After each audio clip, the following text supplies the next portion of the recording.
Hi hello ಎಲ್ರಿಗೂ ಸ್ವಾಗತ ಸುಸ್ವಾಗತ. ನಾಳಿನ ಆಸೆ ಧಾರಾವಾಹಿ ಸಂಚಿಕೆಯಾಗಿದೆ, ನೋಡೋಣ ಬನ್ನಿ. ಪ್ಲೀಸ್ ಸಬ್ಸ್ಕ್ರೈಬ್ ಮಾಡಿ, ಶೇರ್ ಮಾಡಿ, ಒಂದು ಲೈಕ್ ಕೊಡಿ, bell icon button all button press ಮಾಡೋದನ್ನ ಮರಿಬೇಡಿ.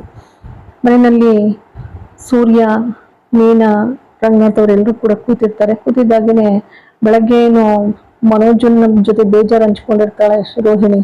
ಏನ್ರಿ, ನಾವು ನಂಬರ್ 1 ಜೋಡಿಗೆ ಹೋಗಿದ್ರು ಆಗ್ತಿತ್ತು, ಸೂರ್ಯನೇ ಗೆದ್ಬಿಟ್ಟ, ಬೇಸರ ಆಗ್ತಾ ಇದೆ, ಯಾಕಾದ್ರೂ ಹೋದ್ವು ಅಂತ ಹೇಳಿ. ಸುಮ್ಮನಿರು ರೋಹಿಣಿ, ಪರವಾಗಿಲ್ಲ, ಸೋಲು ಗೆಲುವು ಇದ್ದಿದ್ದೆ ಅಂತೇಳಿ ಸುಮ್ಮನಾಗಿಸ್ತಾನೆ. ಸಾಯಂಕಾಲ ಬರ್ತಿದ್ದಾಗೇನೆ ಏನ್ ಗಿಫ್ಟಿನ ಸುರಮಳೆನೆ ಒತ್ಕೊ ಬರ್ತಾನೆ.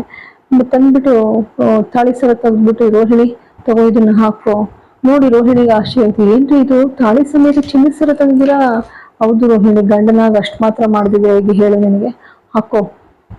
ಶಾಂತಿ ಇದ್ದವಳು ನೋಡ್ಬಿಟ್ಟು, ನೋಡ್ದೇನಮ್ಮ, ಅದಕ್ಕೆ ಹೇಳೋದು, ಶ್ರೀಮಂತರ ಮಾತು ಶ್ರೀಮಂತಿಕೆ ನೆಲೆ ಇರ್ತದೆ, ಎಷ್ಟೇ ಆಗ್ಲಿ ಸುಮ್ಮನೆ ಕೆಲವೊಂದು ಕೊಚ್ಕೊಳ್ತವೆ, ಹಾಗ್ ಮಾಡ್ತೀನಿ ಹೀಗ್ ಮಾಡ್ತೀನಿ ಅಂತ ಹೇಳಿ. ನೋಡು, ನೀನ್ ಹೇಗೂ ತಾಳಿಸರ ಗಂಟನ್ ಕೂಡನೆ ಹಾಕೊಳ್ಳೋದು ಅಂತಿದ್ದೆ, ನನ್ ಮಗ ನೆರವೇರಿಸ್ಬಿಟ್ನಲ್ಲ. ಮನೋಜ ಅಂದ್ರೆ ಮನೋಜ ನನ್ ಮಗ, ಅದಕ್ಕೆ ನಮ್ಮ ಮಾತೊಂದು ಹೇಳೋದೇ ಒಂದು ಮಾಡೋದೊಂದು ಮಾಡ್ತಾರಲ್ಲ, ಅವ್ರಿಗಿಂತಲ್ಲ ನನ್ ಮಗ ಬಹಳ ಒಳ್ಳೆಯವನು. ನನ್ ಮಗ ನೋಡಿ ಎಷ್ಟು ಚೆನ್ನಾಗಿ ಸರ ಎಲ್ಲ ತಂದಿದ್ದಾನೆ. ಅಪ್ಪ, ಇದು ಯಾರು ಹೇಳ್ದಂಗೈತಪ್ಪ? ನಮ್ಗೆ ಹೇಳ್ದಂಗದೆ ಅಲ್ವಾ ಅಂತ ಸೂರ್ಯ ರಂಗನಾಥ್ ಅವ್ರ ಜೊತೆ ಹೇಳಿದಾಗ ರಂಗನಾಥ್ ಅವ್ರಿದ್ರು, ಹೌದಪ್ಪ, ನನಗೂ ಯಾಕೋ ಹಂಗೆ ಅನಿಸ್ತೈತೆ ಅವಳ ಮಾತಿನ ದಾಟಿ ನೋಡಿದ್ರೆ. ಶಾಂತಿ ಇದ್ದವಳು, ಬನ್ರಿ ಸಾಕು, ನೀವು ವ್ಯಂಗ್ಯ ಹಾಡೋರಂತೆ, ಬನ್ನಿ ಇಲ್ಲಿ. ಅಷ್ಟರಲ್ಲಿ ಶಾಂತಿಗೆ ಒಂದು ಗಿಫ್ಟ್ ಕೊಡ್ತಾನೆ. ಅಮ್ಮ ತಗೊಳಮ್ಮ ನಿನ್ ಗಿಫ್ಟು. ಶಾಂತಿ ಇದ್ದವಳು, ಮೈಸೂರು ಸಿಲ್ಕು ಬಿಡೋ, ಶ್ರೀಮಂತರ ಬೆಲೆಯನ್ನ ಉಳಿಸ್ಬಿಟ್ಟೆ ನೀನು, ಶ್ರೀಮಂತಿಕೆ ಬೆಲೆನ ಬಿಡೋ, ಬಹಳ ಚೆನ್ನಾಗಿದೆ ಕಣೋ ಮನೋಜ. ಹೌದೇನಮ್ಮ, ಚೆನ್ನಾಗಿದೆಯೇನಮ್ಮ? ಎಷ್ಟು ಕೊಟ್ಟಿದೀಯೋ? 10,000 ಕೊಟ್ಟಿದೀಯಾ? ಅಮ್ಮ ಕರೆಕ್ಟಾಗಿ ಹೇಳ್ಬಿಟ್ಟೆ ಕಣಮ್ಮ ರೇಟ್ನ, ಮತ್ತೆ ಹೇಳ್ದೆ ಬಿಡ್ತೀನಾ? ಅಲ್ಲ ಕಣೋ ಪೆಂಗ್ಯ, ಅಪ್ಪ ಅಷ್ಟೆಲ್ಲ ನಿನಗೆ ತ್ಯಾಗ ಮಾಡಿದ್ದಾರೆ. ನಿನ್ನ ಇಡೀ ಇವತ್ತು ಜೀವನ ನಡೆಸ್ತಾ ಇರೋದು, ನೀನು ಕೂತಿತ್ತ ನೀನ್ ದುಡ್ಡು ಎಣ್ಸಕ್ಕೆ ಎಲ್ಲ ಅಪ್ಪನೇ ಕಾರಣ. ಆಗಿರ್ಬೇಕಾದ್ರೆ ಅಂತ ದೇವ್ರಿಗೆ ಏನು ತಂದಿಲ್ವೇನೋ? ಸುಮ್ ಕೂತ್ಕೊಳ್ಳೋ, ತರ್ದೇ ಇರ್ತೀನಿ. ಅಪ್ಪ ಅಮ್ಮ ಅಂತ ಬೇರೆ ಮಾಡೋದೇನಿದ್ರೆ ಸೂರ್ಯನಿಗೆ ಸರಿ, ನನಗಲ್ಲ.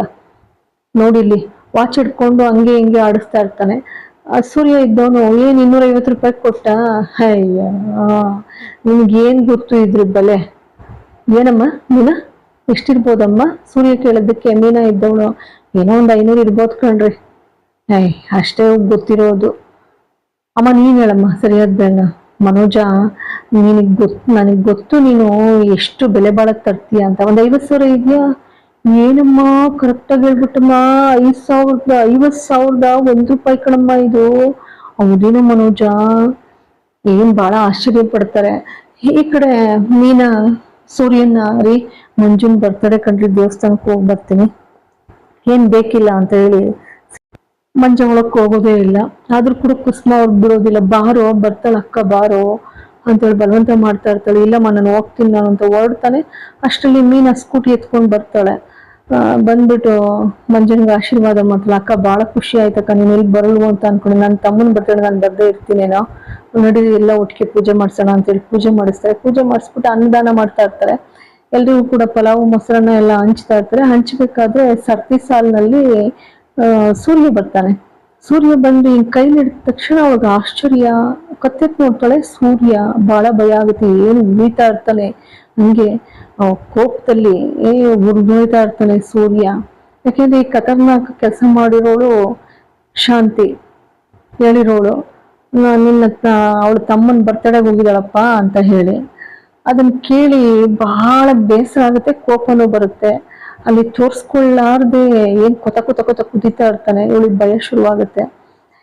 ಬಂದ್ಬಿಟ್ಟು ಮೀನಾ, ಅಂತೂ ಇಂತೂ ಗಂಡ ಹೆಂಡತಿ ಜೊತೆ ತಂದಾಕ್ಬಿಟ್ರಲ್ಲ ನೀವು, ಎಂತ ತಾಯಿ ನೀವು ಅಂತ ಹೇಳಿ ಬೇಸರ ಪಟ್ಕೊಳ್ತಾಳೆ. ಇಲ್ಲಿಗೆ ಒಂದು ಸಂಚಿಕೆ ಮುಕ್ತಾಯವಾಗ್ತಿದೆ. ಪ್ಲೀಸ್ ಸಬ್ಸ್ಕ್ರೈಬ್ ಮಾಡಿ, ಶೇರ್ ಮಾಡಿ, ಒಂದು ಲೈಕ್ ಕೊಡಿ. ಎಲ್ಲರಿಗೂ ಕೂಡ ಅನಂತ ಧನ್ಯವಾದಗಳು.